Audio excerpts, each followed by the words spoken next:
नमस्कार, आप देख रहे हैं एमपी न्यूज़। मैं हूं पूजा रघुवीर आपके साथ। चर्चा के विषय में आज बात करेंगे महाशिवरात्रि पर्व की, जो कि कल है। इसे लेकर अब तैयारियां जो है तेज़ हो गई हैं और तैयारियों में जो है सरकार की तरफ से 21 लाख दीपों को प्रज्वलित कर इसे मनाया जाएगा। उज्जैन में 21 लाख दीप जलाकर इसको रिकॉर्ड में लाया जाएगा। वहीं इसे लेकर अब सियासत भी जो है तेज़ हो गई है। कांग्रेस क्या कुछ कह रही है इस दीपोत्सव को लेकर और बीजेपी का क्या कुछ कहना है उनके इस आयोजन को लेकर, जानेंगे। फोन लाइन पर जुड़े हुए हैं हमारे साथ बीजेपी से नेहा बग्गा जी और कांग्रेस से नूरी खान जी। सबसे पहले मैं बात करना चाहूँगी नूरी खान जी से। नूरी जी, बहुत बहुत स्वागत है आपका एमपी न्यूज़ में। मैं जानना चाहूँगी आपसे, जिस तरह से ये आयोजन दीपोत्सव का रखा गया है, महाशिवरात्रि पर्व पर 21 लाख दीप प्रज्वलित किए जाएंगे, तो कैसे देखते हैं, कांग्रेस कैसे देखती है बीजेपी की या सरकार के इस आयोजन को? देखिए, अगर मैं जी उज्जैन की बात करती हूँ तो बाबा महाकाल की पवित्र नगरी है। ऐसे में जी महाशिवरात्रि के अवसर पर रोशनी से सराबोर करना कोई गलत बात नहीं है जी और बढ़ चढ़कर यहाँ पर संस्थाएं भाग ले रही हैं। ये एक आम जनता का जी कार्यक्रम है, लेकिन अगर बीजेपी इसका राजनीतिकरण करना चाहे तो ये भक्ति के साथ भी खिलवाड़ होगा और उज्जैन की पवित्र नगरी के साथ भी खिलवाड़ होगा। वैसे तो मैं विपक्ष के नाते ये बात कहूंगी कि इतनी ताकत के साथ शिवराज सिंह चौहान ने अगर गरीबों के घर के चूल्हे जलाए होते और बिजली बिल न भर पाने पर बिजली काटने की बजाय अगर उनके घर रोशन किए होते तो बहुत अच्छा होता। लेकिन चूंकि महाशिवरात्रि का अवसर है, मैं सभी को शुभकामनाएं देती हूँ। दीपोत्सव किया जाए, रोशनियां की जाए, लेकिन साथ में गरीबों का भी ख्याल रखा जाए। जी जी नूरी जी, ये जो दीपोत्सव कार्यक्रम होने वाला है, ये इसके पहले अयोध्या में भी हुआ है, कल ये उज्जैन में भी होगा, तो कांग्रेस कैसे देखती है इसे? क्या इसमें कहीं ना कहीं कोई सियासी रणनीति कांग्रेस देख पाती है? देखिए, बीजेपी उत्सव मना रही है। बीजेपी आपदा में भी उत्सव मनाती है, वो कोई बड़ी बात नहीं है। क्योंकि मामला महाकाल की नगरी का है, महाशिवरात्रि का है, तो दीपक जलाए जा रहे हैं, हमारा कोई विरोध नहीं है। हम स्वागत करते हैं, हम भी दीप जलाएंगे, लेकिन हम सिर्फ सवाल करते हैं कि बीजेपी को जिन मुद्दों पर, जिस प्रकाश के लिए, जिस रोशनी के लिए काम करना चाहिए, ये वो जला रहे टारगेट बनाने के लिए, गिनीज बुक में नाम दर्ज करवाने के लिए, पर टारगेट उन्हें गरीबों को रोजगार देने के लिए, उन्हें मुफ्त में बिजली देने के लिए और उनके घर के चूल्हे जलाने के लिए भी बनाना चाहिए। शायद उसके लिए कोई गिनीज बुक का रिकॉर्ड नहीं है, लेकिन अगर मैं भुखमरी और बेरोजगारी की बात करूं तो इसमें भी शिवराज सिंह चौहान का जरूर रिकॉर्ड दर्ज हो सकता है और इसके लिए भी उन्हें आजमाना चाहिए। जी जी नूरी जी, बहुत बहुत शुक्रिया हमारे साथ फ़ोन लाइन पर जुड़ने के लिए। अब मैं बात करना चाहूँगी बीजेपी से नेहा बग्गा जी से।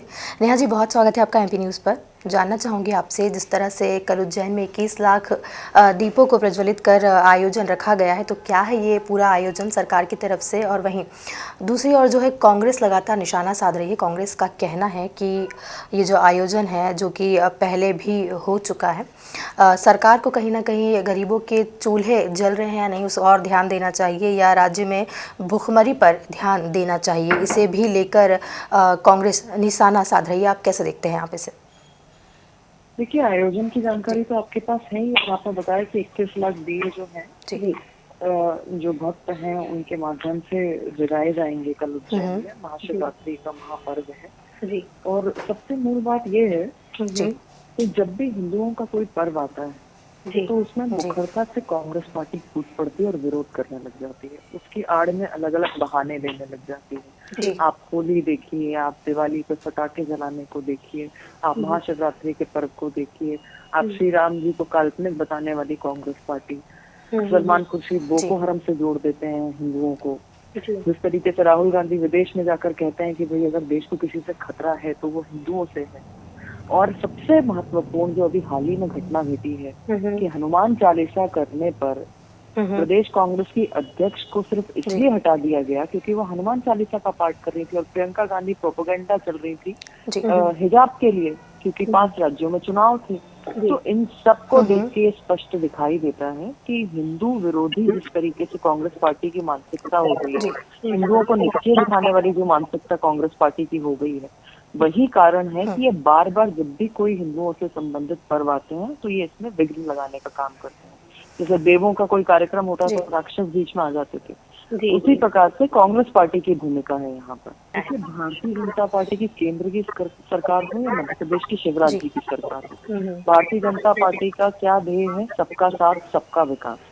और भारतीय जनता पार्टी ने निरंतर सबका ध्यान रखा है। कोरोना काल में अगर आप देखिए कि 80 करोड़ लोगों को मुफ्त में अनाज उपलब्ध कराया तो भारतीय जनता पार्टी ने कराया। विकलांग पेंशन हो या फिर महिलाओं के लिए पैसा हो या किसान सम्मान निधि हो, ये भारतीय जनता पार्टी ने देने का काम किया। कांग्रेस ने क्या किया? कांग्रेस ने अफवाहें फैलाई, ट्विटर पे चिड़िया उड़ाई।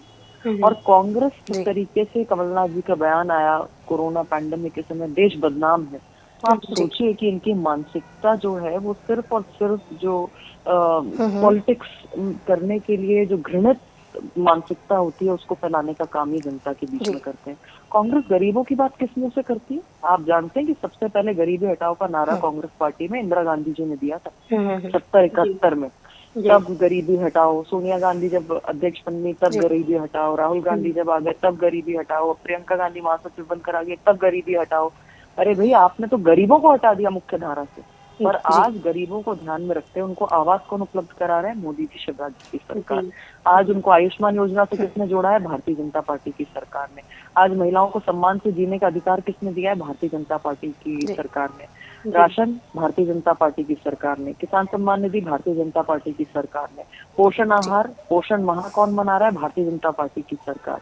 तो ये स्पष्ट दिखाई देता है कि सिर्फ आपको हिंदुओं का अपमान करना है, हिंदू सभ्यता संस्कृति उनके ईश्वर भगवान का अपमान करना है, इसलिए कांग्रेस गाए बगाए किसी न किसी चीज को लेकर आ जाती है। जी नेहा जी, बहुत बहुत शुक्रिया हमारे साथ फोन लाइन पर जुड़ने के लिए। सर्वधर्म सद्भावना, ये भारत देश में इसे माना जाता है, लेकिन जब धर्मों और पर्वों को लेकर राजनीति होती है तो ये कहीं ना कहीं हर भारतवासी के लिए चिंता का विषय बन जाता है। फिलहाल चर्चा के विषय में इतना ही। बाकी खबरों के लिए आप बने रहें एमपी न्यूज़ के साथ। नमस्कार।